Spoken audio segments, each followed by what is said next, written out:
So if you found this video, you are likely preparing for a trip overseas and you've got one major question left, and that is, how in the world am I going to be able to use my cell phone whenever I get abroad, whether that be to Europe or to Asia or the Middle East or wherever it is that you're going. So in this video, I'm gonna go over a couple of options that you might have and then also tell you what I think is the best option out there. The first option is possibly the easiest, but it is definitely the most expensive. And that is, if you are a US cell phone user, then you likely have a plan like with Verizon or AT&T or one of those. And they do allow you roaming outside of your home country. And depending on where you go, it will be a different fee. But let's say you're going to Europe. Like I used to have Verizon. Whenever we would go to Europe, they would say, yeah, you can still use your phone over there. You still get all your service, except it's going to charge you an additional $10 per day per line. So for my wife and I to each have our lines going while we're over there, that's $20 per day. If you go for a 2-week trip, that really starts to add up, and that is not fun. Also, they will limit the amount of data that you can use per day. So you would get high-speed data in the morning, but after you use just a little bit, they would throttle it back. And when I say throttle it back, I mean turn it off, because it was completely useless. And I remember one time we were in Lucca, Italy. We rented a car there and we were driving to Siena.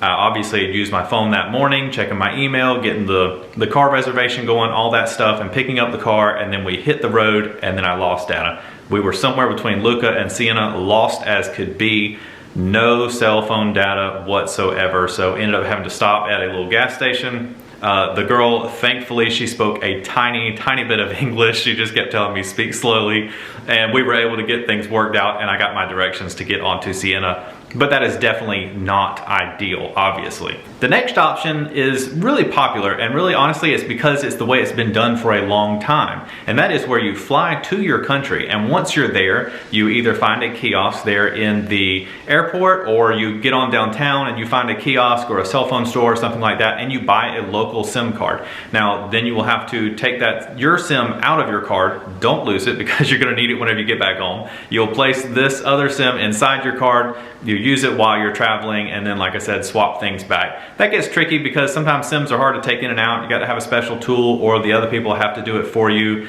Plus you have to find one once you arrive and that sort of thing. It's just not ideal. It's cost effective, much more cost effective than using your US carrier or your home carrier when you're traveling abroad, but it's just not an ideal solution. The next option is my absolute favorite, and this is one that I discovered recently when we were taking our long trip over in Europe. We were road tripping through Europe. We knew we were gonna be hitting 15 to 20 countries, ended up being 17. And we knew that we were gonna need cell phone data, obviously the entire time, to use our phones to be able to communicate, to keep our business going, all of those types of things. And that solution comes in the form of Airalo. Now, if you've not heard of Airalo, Airalo is an eSIM provider, essentially worldwide, not every single country, but all over the place. So regardless of where your trip is going, it's worth it to check with Airalo, because they sell they actually sell a global SIM that covers like 124 countries or something like that, I believe. And then they sell regional SIMs, which would cover like Europe or Africa or the Middle East or North America, that type of thing. It's kind of continent based. And then they sell individual countries. So you have a huge list of countries that you could go on there and you can buy a specific eSIM. Now, the best thing about it is you don't have to actually get a SIM. You don't have to take your SIM card out. You don't have to put their SIM card in. None of that has to happen. You just go on the app. It's a free app to download. You create your account. It's a free account to create.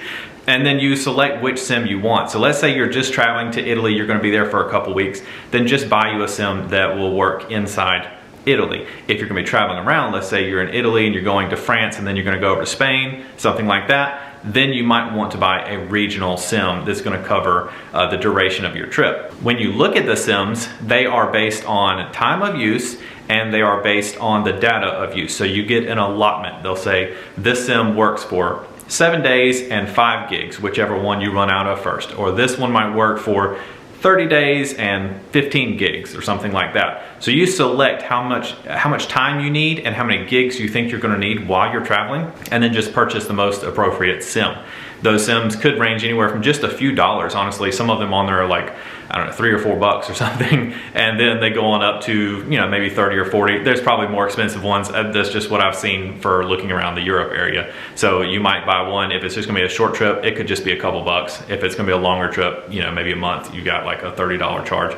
That's not bad. That's way cheaper than it would cost you to stick with Verizon or AT&T or T-Mobile or whoever it is that you're using currently. Now these SIMs are data only. They are not calling. So you're not gonna be able to use your phone in that sense. However, there is a workaround, and that is that you can still use WhatsApp. So before you leave, just make sure you have a WhatsApp account and you have linked your phone number to it, and then that way people can get up with you that way. Also, on most phones like iMessage and stuff, you can use data to run those. So your text messaging will still work just the same. Your phone calls run through WhatsApp and you're good to go. So before we went on our trip, anyone that I thought would need to get up with us, I said, hey, make sure you've got WhatsApp just in case you're having trouble getting a hold of us. But for the most part, a lot of things were still working just normally.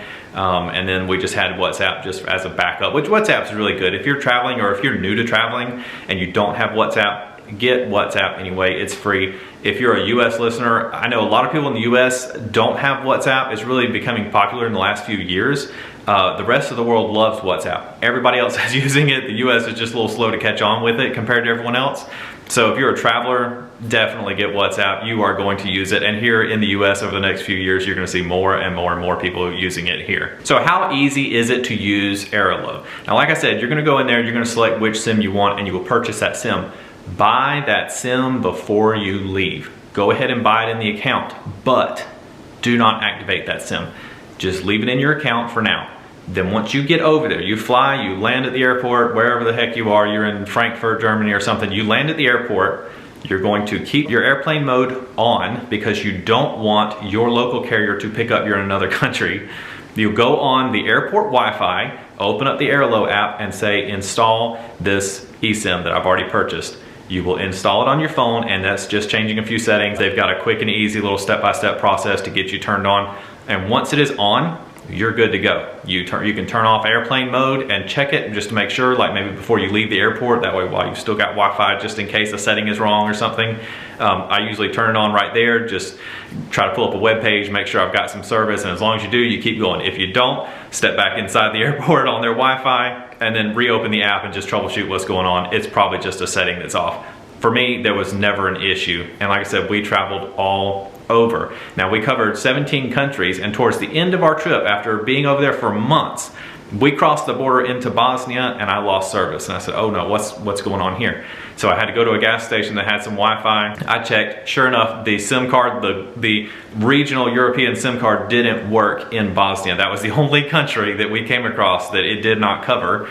And so I had to just purchase a short-term Bosnian eSIM card right there on Airalo. I just purchased it, installed it, and I left that gas station, had service again. Once we hit the Bosnian border to leave out, I think we were crossing into Croatia if I remember correctly, I just switched off the Bosnia SIM, switched on the regional European SIM, and kept right on going, no trouble at all. Now, if you are going to be over there for a long time and you're afraid of what happens if I run out of data, if I've overused or something like that, or I've stayed longer than a month, all you have to do is log in on the app and you can just purchase top-ups. So what I did, since I knew we were going to be over there for months, I purchased the original SIM and then I just purchased a couple of top-up packages. And that way Airalo knew as soon as I ran out, whether it be on I ran out of days or I ran out of data, it would just automatically kick on the next SIM and I keep right on going like nothing ever happens. I would never even know that I switched SIMs if I hadn't logged back in to see what was being used. And of course it does tell you what your usage is, how much more time you have left, that kind of a thing.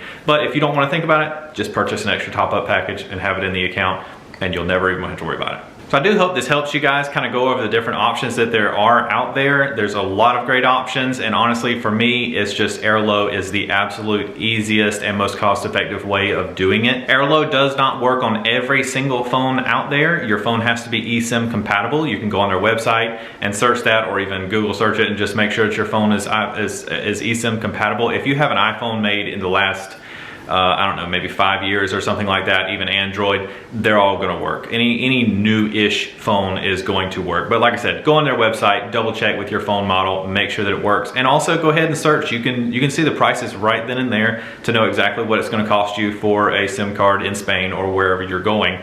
It'll give you the cost and the time and the data usage that you're allowed.